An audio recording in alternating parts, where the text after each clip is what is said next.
Greetings, I'm Dike Rostant. Welcome back to the TTT News. We continue a mini-series of sorts looking at facilities offering counseling and psychosocial support. It is time to go in-depth on the work of the National Family Services Division with Family Service Social Worker Farisha Mohammed.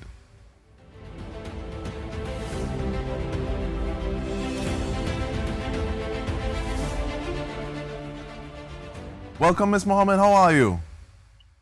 Good afternoon. I am fine, thank you. And thank you for making the time. And what is the National Family Services Division about? What is its role? So the National Family Services Division was, founded based on the recognition of overriding issues within communities throughout Trinidad and Tobago, where it was mainly identified as poverty, child and spousal abuse. The National Family Services Division is a primary institution within Trinidad and Tobago that provides a range of programs and services that strengthens families and promotes healthy family functioning. We are a division that includes a parenting unit, and they also help manage the national parenting programs. The core roles and functions of the National Family Services is that we manage cases of individuals and both families at risk, provide individual, group, and family counseling or therapy. We make referrals to relevant agencies in order to address the issue that may be at hand. We assist in research and analysis of matters pertaining to the family and disseminate information on issues affecting families in Trinidad and Tobago. We also network and collaborate with local, regional, and some international agencies to provide healthy family functioning. We also provide practicum training experience to students of the universities of the West Indies, and we engage in crisis intervention in cases of homicides, suicides, vehicular accidents, natural disasters, and any other incidences that abruptly affects a family. And that sounds like a mouthful, Ms. Mohammed. I'm sure it's not something that you do alone. You just spoke about engaging with different stakeholders and parties. Who are some of the local stakeholders that you would work with on the ground locally, Trinidad and Tobago? So we would do, as I said, other governmental organizations. We also do NGOs and faith-based organizations. All right, and we recently spoke with someone from the guidance and counseling unit, and they said one of the reasons they like to work with your division is that they may be dealing with a specific individual, whereas your division deals with a family. What is the division, what is the significance of being able to work with the entire family as opposed to just trying to carry out an intervention for one person? Well, we need to understand that each person comes from a family, and whereby the Student Support Services Division, they would treat with the child, but when that child goes home, he or she goes home to the family that they would have been experiencing those issues with. So what we try to do is we try to bring intervention to the entire family, so that way we address issues that affects the entire family as a whole. We do disseminate, and we would deal with persons on an individual basis, and in some instances the entire family at once. But understanding that the necessity for addressing all the issues that may be impacting that family, it's there. It gives us the opportunity to resolve issues in a holistic way and not just treat with one person and not the others. Because sometimes I can also see the potential for trying to deal with one person and that basically pushing symptoms or pushing an effect down the line as opposed to treating with something holistically. But in terms of getting that information out there, what are some of the public education campaigns, the way that you try to get the message out, the aim and mission of the division? How do you do that? Okay, so we have a few programs that we engage in. The first one I would go with is the public education approaches. That is where we would give information concerning all social issues through networking and collaborating with different agencies, as I would have previously said, the divisions, the different divisions within the ministry, as well as other governmental organizations and non-governmental organizations and faith-based organizations. And these are done through workshops, seminars, community outreaches, outreaches pertaining domestic violence and child abuse. We do all those sensitization programs throughout Trinidad and Tobago in various communities. We also have within the National Family Services Division, we have the Parenting Unit, where each year we host a series of parenting workshops. So this is just workshops that are geared towards strengthening the existing parenting abilities within our parents. And what we try to do is give them necessary resources, to promote not issues, but resolutions to issues that would have come up as a result of, parenting now as compared to when they were children themselves. We also, during this pandemic, we would have introduced parenting throughout the pandemic, and that was inclusive of co-parenting as well as parenting workshops targeted specifically to men. What we also do is we observe International Day of the Families, and this is observed every year on May the 15th, and we host a series of events as a result of that one day, where we would be out on the different media platforms highlighting the importance of families, the importance of building healthy relations within families and communication and all of that. We do that also through what we call It's Family Time, Let's Talk. And that is a yearly radio program which begins in the family month, which is usually May, from Mother's Day to Father's Day. But the program, it is extended to up to September. So that program, that radio program, it's called It's Family Time, Let's Talk. What it does, it addresses social issues that affects the family. So we would introduce things such as domestic violence, child abuse. We would do parenting. We would give specific tips on, entrepreneurship and just to name a few, but it stems for that period once per week.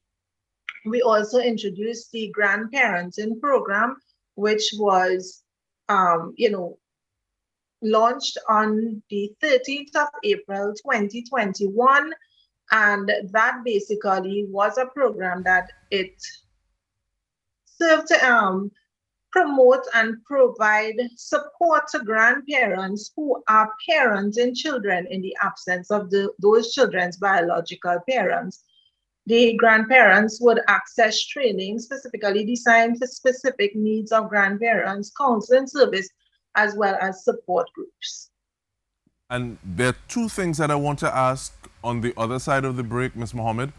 How do you do your research to go about saying this is something that we want to introduce in terms of our offerings, as well as how do people access your services, say, okay, well, this is something I need, how I reach out to them. But we ask that on the other side. We take a short break. We return with more. Stay with us.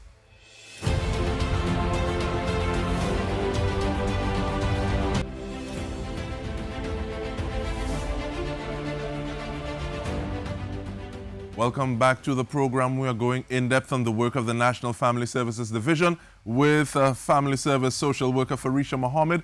And Ms. Mohammed, before we go any further, how do people contact the division? Persons can contact the division via telephone lines where you can call 623-2608, extension 6701, all the way up to 6710. That number again is 623-2608, extension 6701, all the way up to 6710.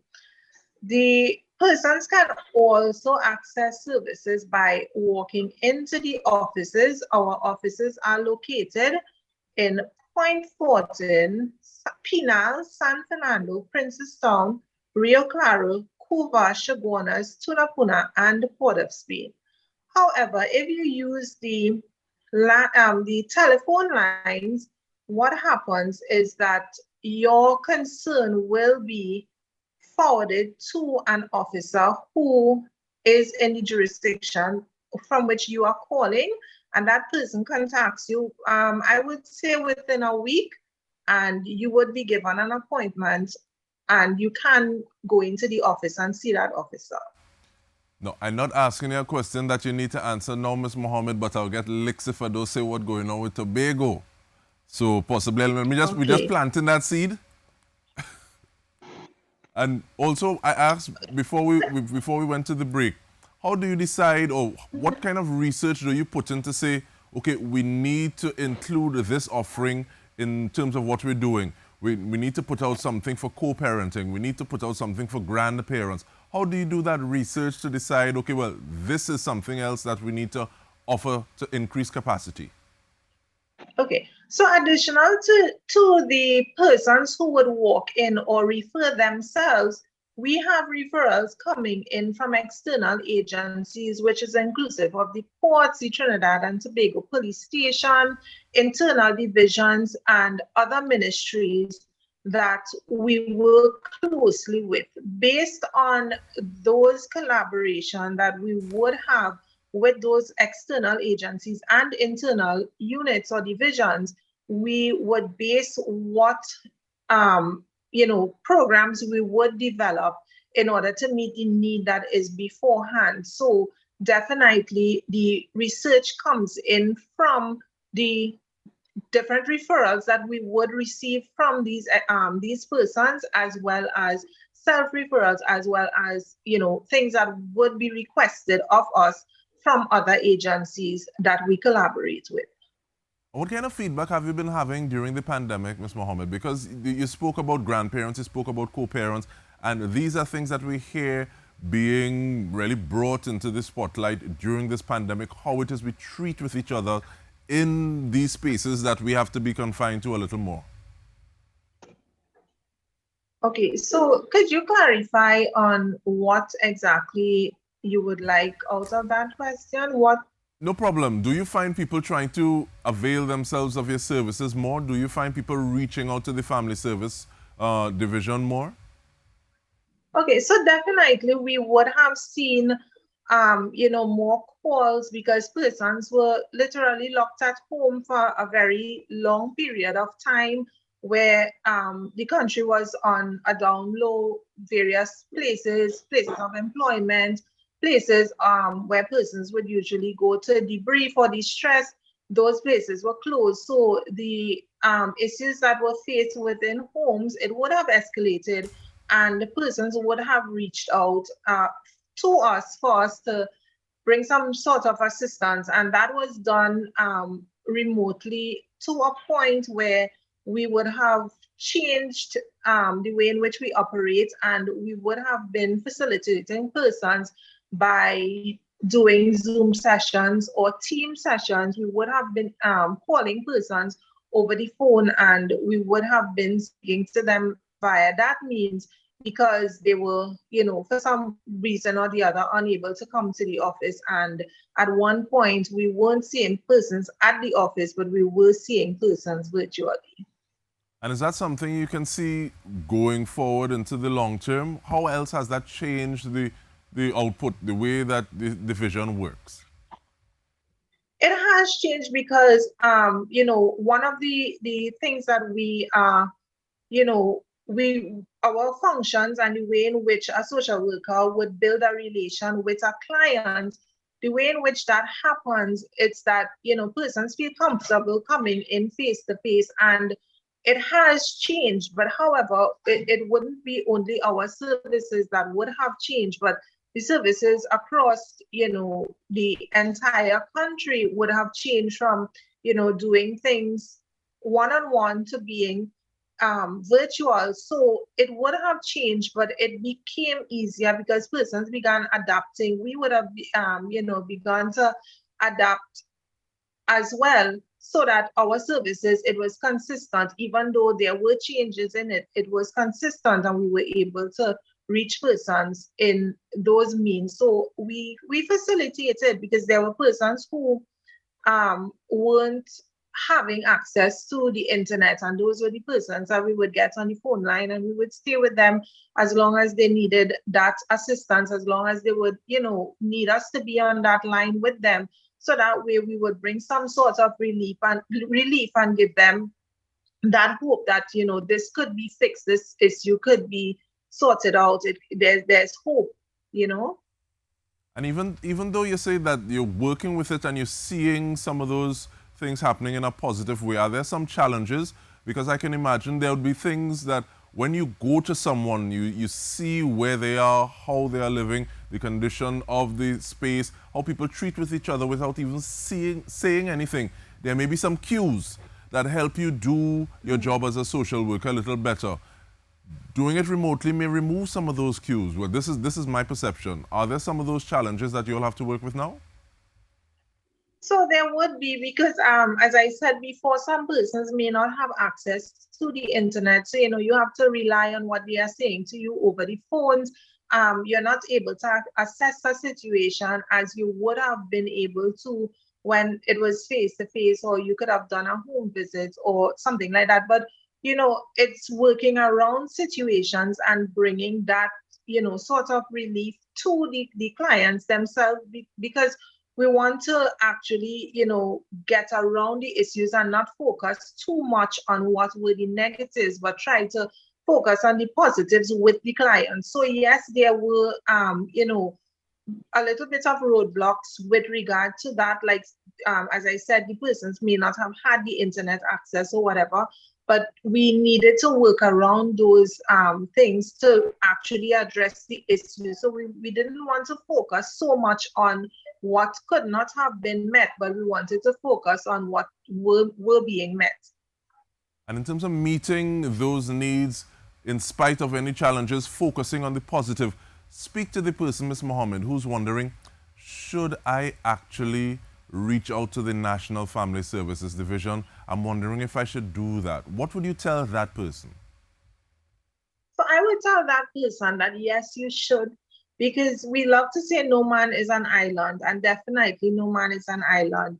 We all have challenges. We all, we all go through stuff at times, and sometimes all we need is a listening ear. All we need is someone to actually be there for us and guide us. Somebody who we may not necessarily know personally, a third party who would be able to come in there and see things from a different perspective, or somebody who would just empower you generally to say, okay, this is, I knew this all along. However, I just needed somebody to actually support that part of my thoughts, or just be there as somebody who I could talk to, who I can rely on, that I'm sure this person is going to give me good advice, solid advice. They can direct me to where I can get the necessary resources to make what is my dream a reality. So I would definitely say that, yes, if you are considering it,